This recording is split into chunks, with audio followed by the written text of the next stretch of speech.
김영옥 권사님의 내가 체험한 하나님을 만나보시면 우리가 돈보다 자녀보다 하나님을 더 사랑하고 선택할 때 다른 것은 다 더해주시는구나 깨닫게 되실 겁니다. 시아버님이 돌아가신 후 아직 하나님을 믿지 않는 형제와 친지를 위해 3일 금식 기도를 작정했다. 금식 이틀째 되던 날 밤 10시 남편이 내가 기도하고 있는 방문을 열며 말했다. 여보, 당신이 좋아하는 수목 드라마 오늘이 마지막 회야. 놓치지 말고 꼭 봐. 나는 남편을 다급히 밀어내며 문을 닫았다. 내가 지금 금식 기도 중인데 드라마를 볼 수가 있어? 이런 생각에서 하나님 앞에 결단을 내리며 기도했다. 하나님, 지금까지 세상의 악한 습관을 끊지 못하고 살았던 것을 회개하오니 용서해 주십시오. 오늘이 마지막 회라 사실 더 궁금하고 보고 싶지만 드라마 속에 빠져 세상의 악을 함께 즐기며 살았던 것을 회개하오니 저의 결단을 받으시고 제 마음을 지켜주십시오. 기도를 하고 있는데 갑자기 펑 하는 소리가 나더니 방 안이 환해졌다.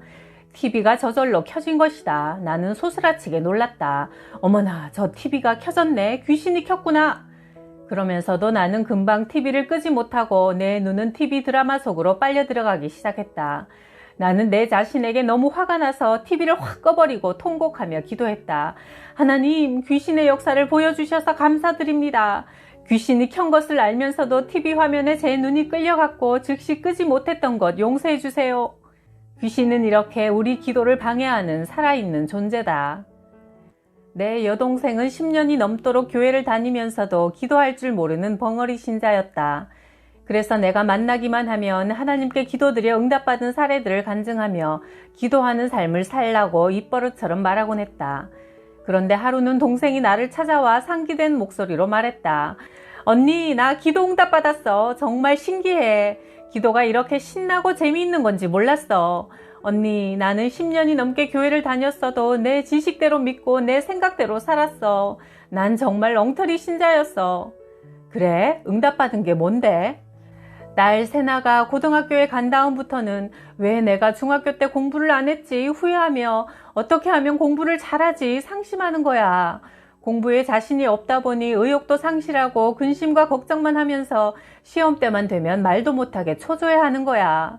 그래서 나도 마음이 급해져서 언니처럼 새벽 기도회에 나가 작정 기도를 해야겠다고 마음먹고 기도를 시작했어. 새벽 기도에 다녀와서 잠깐 잠이 들었는데 꿈에 세나방에서 누런 강아지가 나오더니 픽 쓰러지며 내 다리를 벌벌 떨다 죽는 거야.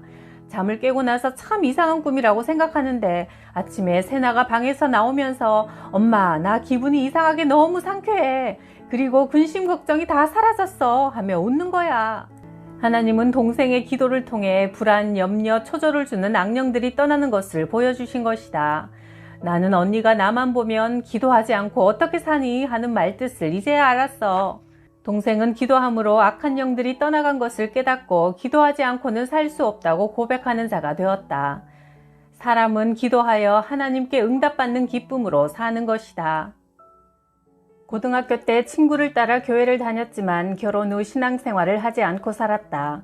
그러나 나는 어느 곳에 있든지 하나님을 의식하며 하나님을 찾아 방황했고 하나님을 만나기 전까지는 내 삶에 참 안식이 없었다. 그래서 다시 교회를 나가야겠다고 마음먹었다.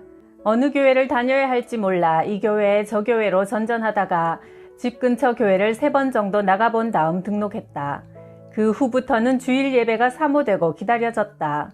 한 번은 예배를 마치고 많은 사람들 속에 밀려 나오다 보니 목사님께 인사도 드리지 못하고 맨 아래 계단까지 내려오고 말았다. 그런데 마음이 어찌나 허전한지 그때 깨달아지는 것이 있었다. 하나님, 저는 하나님을 만나려고 온갖 준비를 하고 교회를 왔는데 목사님을 못 뵙고 간다고 마음이 이렇게 허전하니 어찌 된 겁니까? 행여 제 마음속으로 하나님보다 목사님을 더 사랑하고 섬기는 것 아닙니까? 나 자신을 솔직하게 돌아보니 그동안 하나님을 만난 줄 알고 기쁨 속에 주일 예배를 준비하며 나왔는데 실은 그것이 아니라 목사님을 좋아했음을 깨닫자 맥이 쫙 풀리고 온몸에서 힘이 빠졌다. 집으로 돌아와 목사님께 전화를 걸었다. 저 그동안 그 교회에 3번 나갔던 김영옥이라는 사람인데요. 그동안 하나님 만난 줄 알고 기쁜 마음으로 교회를 다녔는데 오늘 깨닫고 보니 제가 하나님을 만나서 좋은 것이 아니라 목사님이 제 마음에 들어서 제가 마음으로 간음을 했더군요. 저 이제 그 교회는 갈 수 없으니 신방 오지 마세요.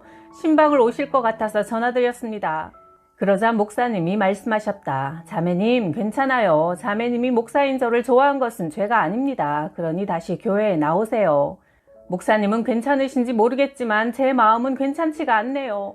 그렇게 일방적으로 말하고 나는 전화를 끊었다. 그리고 나는 은평 성결교회로 옮겨서 신앙생활을 했다. 어느 날 시아버님이 내게 모처럼 다정하게 말씀하셨다. 어머마, 너는 이 집의 큰 며느리니까 지금 살고 있는 내 집과 상가 다 너희에게 물려주고 땅도 우리 집안 장손인 효준이에게 물려주마. 그리고 집세 받는 것도 앞으로는 네가 다 관리해라. 나는 이제 쉬고 싶다.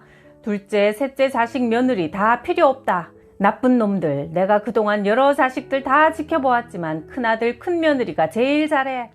나는 아버님께 차분히 말씀드렸다. 아버님은 재산 때문에 형제분들과 70평생 원수로 사셨고 결국 고모님과는 화해도 못한 채 돌아가셨습니다. 아버님은 자식들을 돈 버는 기계로만 알고 오직 돈만 요구하셨고 모든 말씀을 명령과 억압으로 다스리셨기 때문에 형제들은 모두 지쳐 있습니다. 그러므로 아버님의 모든 자식들은 아버님을 존경하지 않습니다. 만약 지금 아버님이 하신 말씀을 제가 받아들인다면 시동생과 동서들은 우리를 시기 질투하고 모든 형제들과 사이가 깨질 텐데 저는 재산보다 형제들과 우애 좋게 사는 것이 더 좋아요. 아버님, 저는 아버님이 자녀들에게 존경받는 아버지가 되기를 원합니다. 그러려면 땅을 효준이에게만 주지 마시고 그 땅을 팔아 모든 손자 손녀들에게 골고루 나누어 주세요. 그러면 나중에 손자 손녀들이 할아버지에게 감사할 것이고 다른 아들과 며느리들도 아버님을 존경할 겁니다. 그리고 집은 셋째 아들에게 주시고 상가는 둘째에게 주세요. 그럼 제가 아버님을 정성껏 모시고 살겠습니다. 평생 돈과 물질의 노예가 되어 사시던 아버님은 내 좋은 대로 하셨고 우리 부부와 함께 교회에 다니게 되셨다. 내가 만일 물질에 욕심을 냈다면 우리도 형제들과 다투는 일이 끊이지 않았을 것이다. 그러나 물질의 욕심을 하나님 앞에 내려놓고 화목을 선택하니 하나님께서 축복하셔서 모든 형제들과 관계가 원만하고 평안이 임하는 것은 물론 다른 방법으로 물질의 축복도 부어주시는 것을 체험했다. 나는 1987년 하나님을 만난 이후부터 새벽마다 교회에 나가 자녀들의 앞길을 열어달라고 기도했다. 기도를 드리면 성경 말씀이 떠올라 아들, 딸의 도시락을 쌀 때 하나님 말씀을 적은 메모지를 같이 넣어주곤 했다. 이렇게 하나님의 말씀과 기도로 양육받은 아들이 고등학교 2학년이 다 끝나갈 무렵까지 어느 대학, 어느 과에 진학을 해야 좋을지 몰라 고민했다. 나는 또 새벽에 하나님께 나아가 기도드렸다. 하나님, 저는 아이를 낳기만 했지 지으신 분은 하나님이십니다. 저 애가 무엇을 위해 태어났는지 또 앞으로 무엇을 해야 할지 저는 알 수가 없으니 아들의 진로를 하나님께서 인도해 주세요. 열심히 기도드리는데 갑자기 내 입에서 미술이라는 말이 튀어나왔다. 아니, 미술이라고? 미대를 가려면 몇 년 전부터 준비를 해도 어려운데 1년도 채 남지 않은 상태에서 입시 준비를 시킨다는 것은 상식적으로 있을 수 없는 일이었다. 그러나 하나님이 주신 응답이기에 즉시 미술 공부를 하도록 했다. 그 결과 하나님은 아들에게 지혜와 재능을 주셔서 홍익대학교 미대조속과에 들어갔고 지금은 조형물 회사에 취직하여 자기가 좋아하는 조각일을 할 수 있게 되었다고 좋아한다. 하나님이 예비하신 곳이었다. 그러자 딸도 미대를 가겠다고 나섰다. 엄마, 나 디자인 할래요.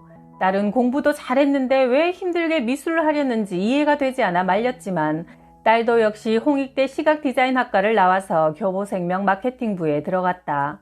나는 언제나 아이들의 방과 거울에 성경 말씀을 붙여주었고 시간이 지나면 새로운 말씀으로 바꿔주곤 했다. 하나님은 말씀과 기도로 자녀들의 앞길을 선하게 인도해 주셨다. 2000년 4월 어느 날 아들이 이렇게 말했다.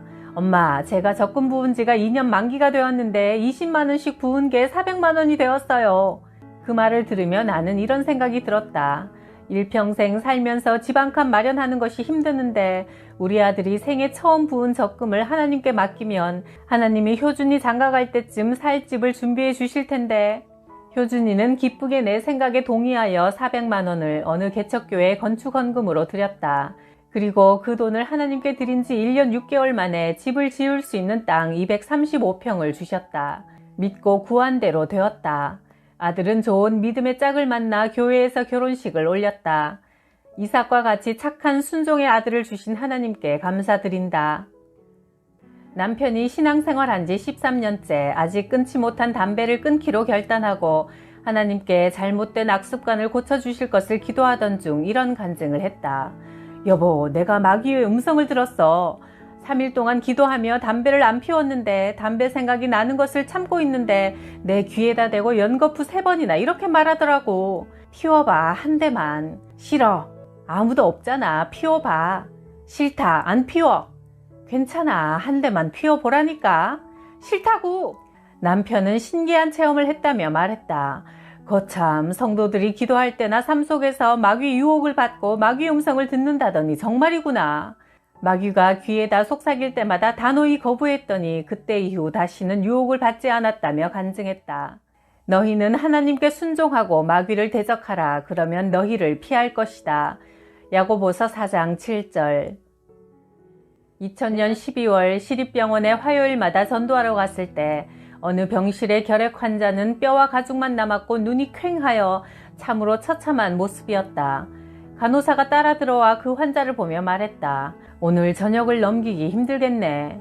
나는 죽음을 코앞에 둔 절박한 그에게 복음을 전했다. 김정만 씨, 예수님을 믿으세요. 우리 죄를 대신 지고 십자가에서 죽으신 예수님을 믿고 죽으면 천국에 가지만 믿지 않고 죽으면 지옥 갑니다.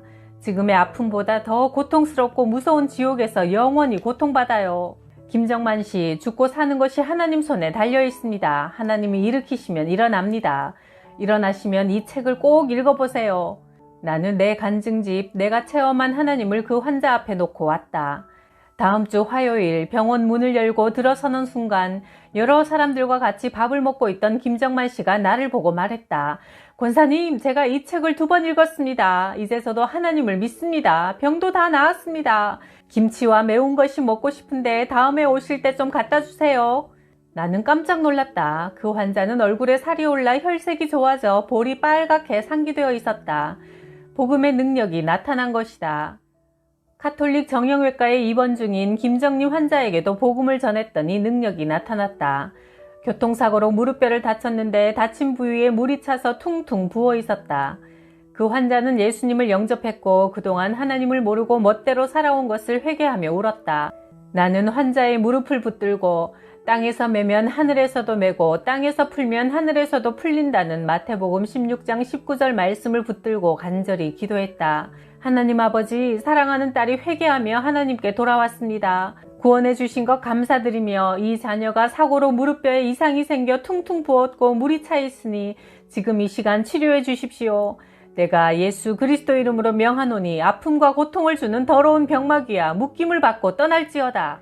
다음날 오후 다시 그 환자에게 가니 권사님, 붓기와 물이 쪽 빠지고 제 무릎이 이렇게 뽀송뽀송해졌어요.